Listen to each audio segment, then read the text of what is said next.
You guys don't carry a plant with you wherever you go? It's my plant. So today we're talking about the new stuff that's coming into the channel for review. That's the purpose of why I do these, to kind of give you a heads up on what to expect, and also to gather your feedback. Like, I want to know in the comment section down below what you're kind of interested in hearing about each of these headphones, except for this one. More on that in a second. And it's also to kind of get you excited and let you know what to look forward to in the future. So what do we have on the table? We have Grado SR80Es, Grado GS2000Es, Sennheiser 558s, which look kind of identical to every 598 and 5 whatever. Meze 99 Classics, Hyphen Sundaras, and we actually have Argons on the table. We're going to talk about the Argons, but I've already reviewed the Argons, so there's a link to that video down below. Actually, I checked on that link because I was just curious, and that's my best like to dislike ratio. Please nobody go and ruin it. It's like 198 likes to 0 dislikes. It's pretty good. That's better than pretty much all my other videos, which is it's nice. And now that I've said it, it's ruined. It's gone. Okay. We also have a couple of Grado pads because that's important. And I kind of want to get into about, just a little bit about each of these headphones before we kind of jump into the bulk of this. And I want to kind of give you my either first thoughts or my impressions of the product before, before we get into the full review and kind of what I'm excited about and what should be a lot of fun. So I guess we'll start at this end of the table to get the bad stuff out of the way. Well, I guess not half bad stuff. Okay. So the SR80Es are here in response to the GS2000Es showing up. Now the GS2000Es showed up with these pads on them. They're used, they're pretty well used, so that's why the coloration of these, if anybody's curious. And they came with those pads, which I believe are the stock pads that come on the GS2000Es. And this is one of the worst headphones that I've ever tried, straight up, with those pads on it. So I was curious because I've never heard of Grado. That's the first Grado that I've ever heard. And I was curious, okay, what is going on with the rest of the line? Is it just this headphone? What's the deal here? So I contacted you guys on Twitter. One of you guys got back to me. I'm spacing on your name right now. Ron, I think you go by. Ron, something like that. And he got back to me saying, hey, if you want to borrow my SR80Es for comparison and a review, take them, have a good time listening to them. So they showed up. Those I actually like. So I contacted a couple people around the industry who might have pads, and Ryan sent me some, I'm still not sure on the models, but some Cush pads, I think they're called. These hard hockey pucks, which are the worst pads. Grado, stop making the worst stuff, please. Haven't tried them for sound, just for comfort, feeling them against my ear, they're horrible. And then he also sent me another version of the same pads that are on the SR80. So I was curious how they compare model to model. Of course, I'll review them in stock form and then talk about modifications after that. I have a lot to say about both those headphones. The SR80Es I actually really like. The GS2000Es I don't, but I'll get more in depth as to why. Then we're gonna go ahead and move on to the Sennheiser 558, I'm sorry.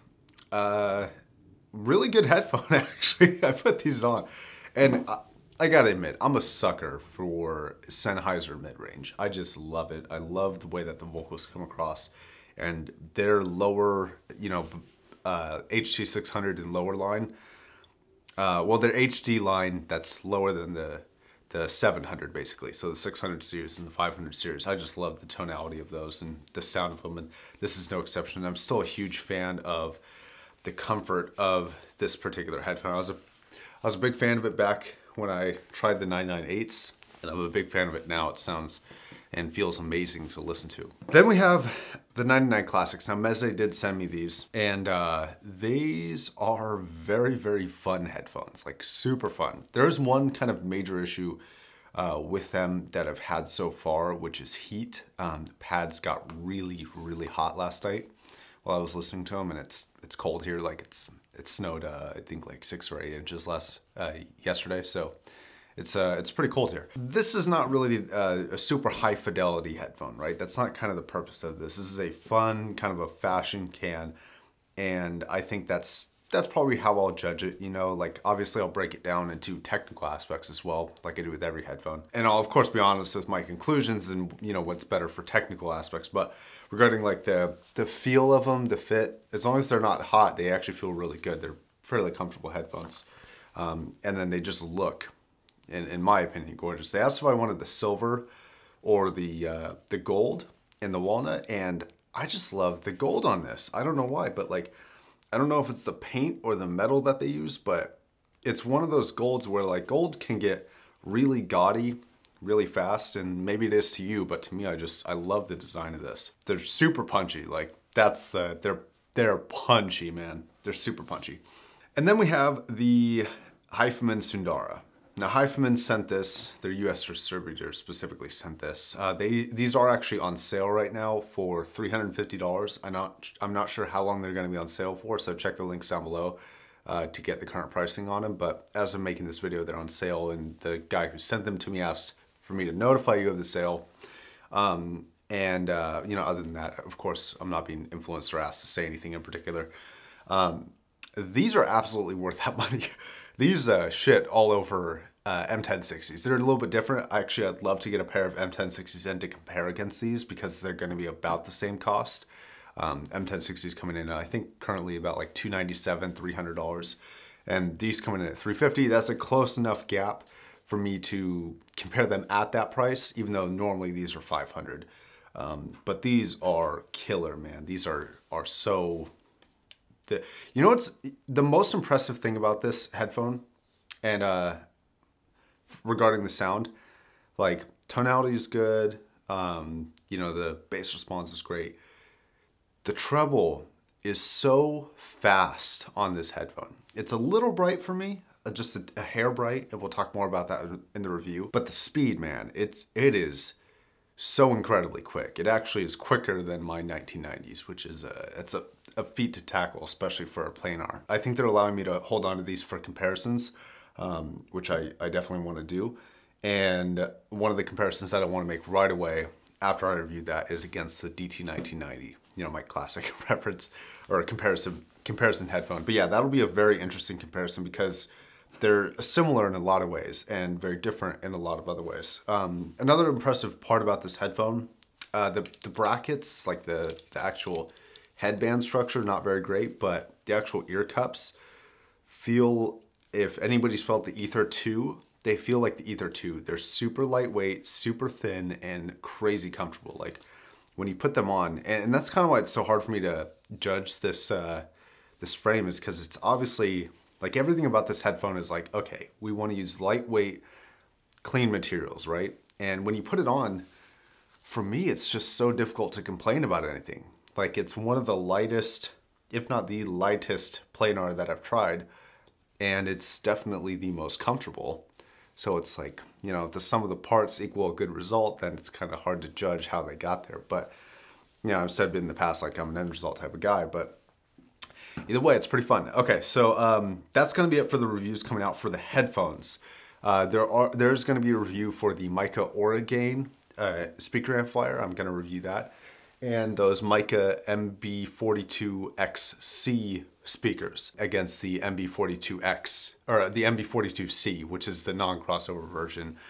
They sent me the crossover input, so I plugged those in, and I'm gonna talk about the non-crossover version and whether or not it's worth getting the crossover version. So now let's talk about the Argons for a second. Now the reason why I have these here is because I was taking photos of them, and while they were here, I decided to listen to them and see how, you know, how good my recollection of a headphone was that I reviewed probably, I don't know, 6 or 8 months ago, something like that. What I found was that my recollection was actually pretty good, but I was more curious to just like how accurate my presentation was and my actual memory of the headphone. So I thought about the headphone a lot before I got here because I knew it was showing up.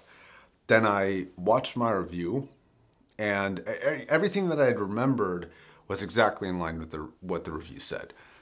And then when I listened to them, it was like, I would describe it as like, I remembered about 80% of what they were capable of. I think that's a good margin. You know, I just kind of thought it was interesting, but there's still that that, you know, that 10, 20% that's like, oh shit, like these are very, very capable headphones. And I feel like every headphone's like that. Like when I took a break from the HD6XX, because I had them for a while before, then I sold them, then I bought them again, and it was the same thing. It was like, yeah, I remember like 80% of what this is capable of, but damn, the presentation is so good. So it's kind of, it's fun to have headphones come back in your life, so to speak. And these aren't mine or anything, I had to send them back, but it's fun to have headphones come back and then you kind of get this like remembrance or this reawakening of a good headphone. That's something to me that's really fun to listen to. It's like the return of an old friend, you know. It's like, it's good to see you, man. You know, it's good to have you here, that type of stuff. So yeah, all right, guys, I think that's gonna wrap it up. I'm exhausted, so I'm gonna get out of here. It's Saturday morning. It snowed all night last night. We made some snowmen, got only a few hours of sleep. So I'm gonna wrap it up. Thank you very much for watching. If you're interested in any of the videos that are coming out in the future or any reviews that I've done in the past, please hit that subscribe button. Until next time, guys, my name is Josh, signing off.